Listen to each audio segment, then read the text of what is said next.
Hello everyone and welcome back to the channel where we discuss all things narcissism, and this video is going to be about some of the mind games that a narcissistic person plays so that you can't see who they truly are and what they're truly doing to you.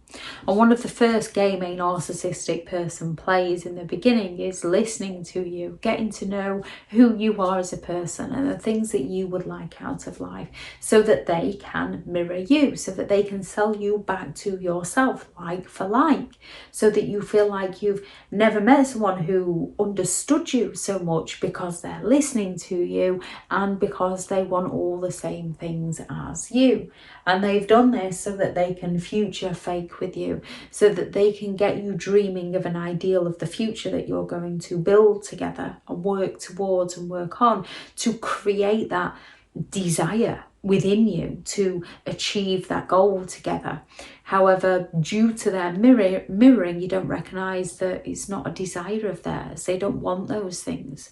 They're just selling to you that they want those things to create that strong desire within you so that you plow forward in creating these dreams, not recognizing that they sabotage you at each and every turn. They send you those mixed messages.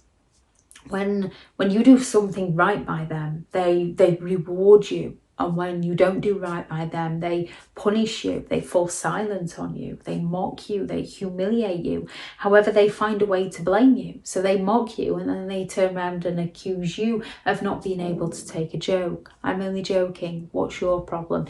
A little bit sensitive today. You having a bad day.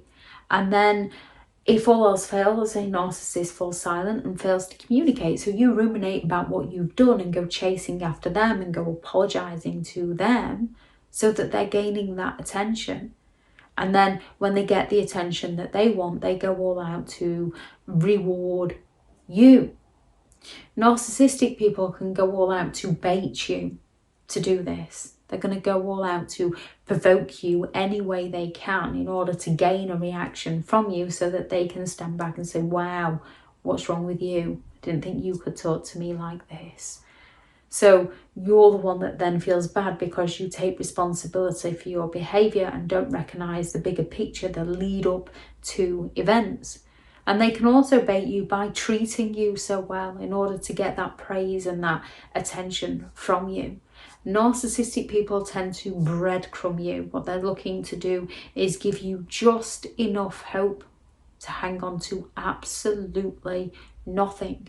Only you can't recognise that you're hanging on to nothing, because when they're breadcrumbing you, they're rewarding you. They give you that little glimpse of hope. They deliver on a promise that they once made just to then take it away from you and blame you for why they had to take it away from you. They triangulate you. Every time you try to stand up for yourself, they turn around and claim that they've never had this problem with anybody else, that your family's interfering too much, that your friends are untrustworthy. They go all out to triangulate you against people, to divide and conquer so that you can't get to the truth of the situation that you're in.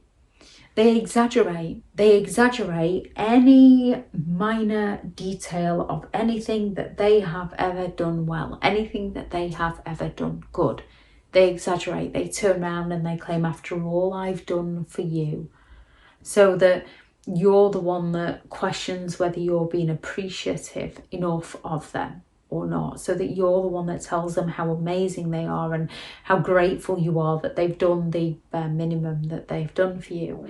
And they will exaggerate any of your wrongdoings. We all make mistakes. We all might be tired. We all might not have been there when we should have been there. However, they exaggerate it to such an extent that you're the one that's left feeling that bad. You're constantly trying to make it up to them because you've taken responsibility for your behaviour, and because they don't want to recognise that you're an individual person that has a life of your own, that can't just drop everything for them. They expect you to drop everything for them as and when. However, they'll not drop anything for you unless it's the idolization stage, and they want you to believe just how amazing they are.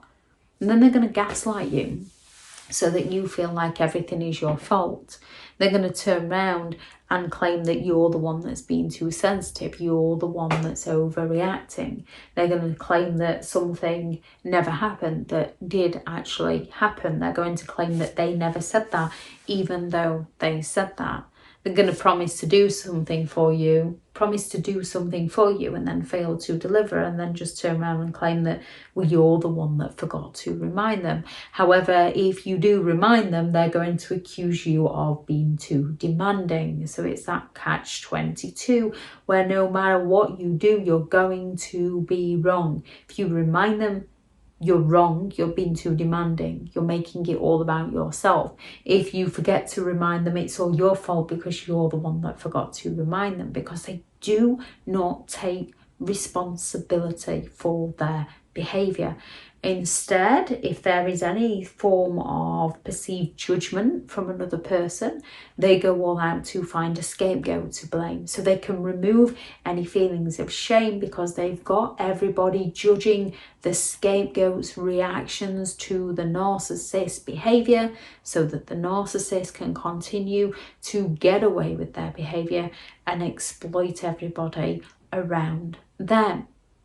When you're living it, it's confusing. When you're on the outside of it and you've got a narcissistic person playing the victim and you don't recognise their games, it's very confusing, as some of these things can genuinely happen to a victim.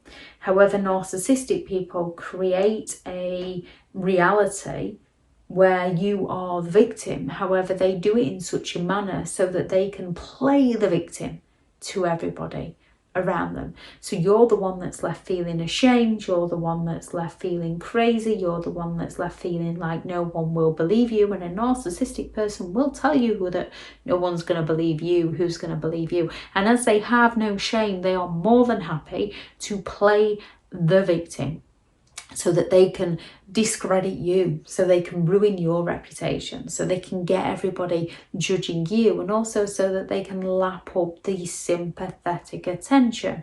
And all they ever learn is how they get away with their behaviour, which is why they don't change. They don't improve for the better.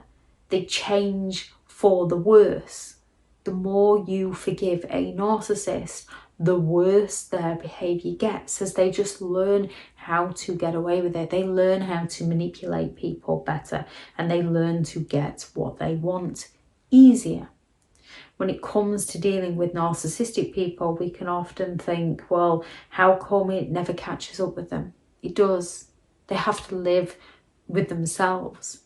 They are constantly envious of other people. And this destroys them on the other inside, because they cannot be pleased for others. They seek to sabotage others. They seek to take people down. They can't build a genuine, healthy relationship because it's not within their nature to be loyal and respectful and trustworthy. Therefore, they don't believe other people are trustworthy. They actually live a very lonely life, even the grandiose ones that have got lots of flying monkeys and enablers that believe in their lives. Nobody believes in their lies. Nobody gets away with anything. It catches up with you somehow, someday, in some way. And yes, we all make mistakes. And nobody deserves to be punished in the ways that narcissistic people punish people. Their behaviour is on them. You are not responsible for how they treated you. However, as unfortunate and as unfair as it seems, you are responsible for your recovery. When it comes to breaking free from a narcissistic person, no contact is the best method, and it's hard because then you can't fall back. There's nothing to fall back to. You have to burn the bridges. You have to go no contact. You have to seem like you're being cruel and unkind, and that you're the one that's being bitter, and you're the one that's being selfish, and you're the one that's no longer willing to talk to them, and you're the one that's falling silent on them. Not to punish them. They do those things to you to punish you. They fall silent on you to punish you. This isn't to punish them. This is to burn your bridges, to cut contact so you can't fall back to them again. to create a strong enough passion and desire to move as far away as possible from them so that they can no longer manipulate and exploit you. And those who think badly of you, those who think poorly of you, those who want to judge you, that's on them. They'll find out in their own time if they want to believe a narcissist's lies. They might have too big an ego to ever truly come to terms with what a narcissistic person has done to them. And it's difficult whether your ego is too big to admit to what's happening, and we can all have that ego, or whether you're too ashamed as to what has happened, or whether you're too afraid to speak out. It's very difficult. However, breaking free is what creates that passion within you to go forward and create a better life for yourself with the experience of life, so that you know the exact kind of people that you want to avoid. You'll often find in childhood you'll have many a friend. Not everybody, unfortunately. However, in childhood, people tend to have a lot more friends than when they're older. When they're older, their circle gets smaller as they get to recognise people for who they are, and they get to learn to prioritise as to what is important to them, and that other people's opinions of them don't really matter as long as your intentions are good. There's no wrong way or right way to live your life. There is only your way. If anyone has any thoughts on this video, please do add those into the comments. Thank you very much to all the returning subscribers and your continued support with the channel. It's greatly appreciated. If you are looking for further help and support in understanding and overcoming narcissistic and emotional abuse, I do have several online guides available, and those teachable links are in the video description. If you're looking for someone to speak to, I have partnered with BetterHelp, and their sponsored link is also in the video description. Go out there and create the day that you deserve, because you do deserve to have an amazing day. Bye.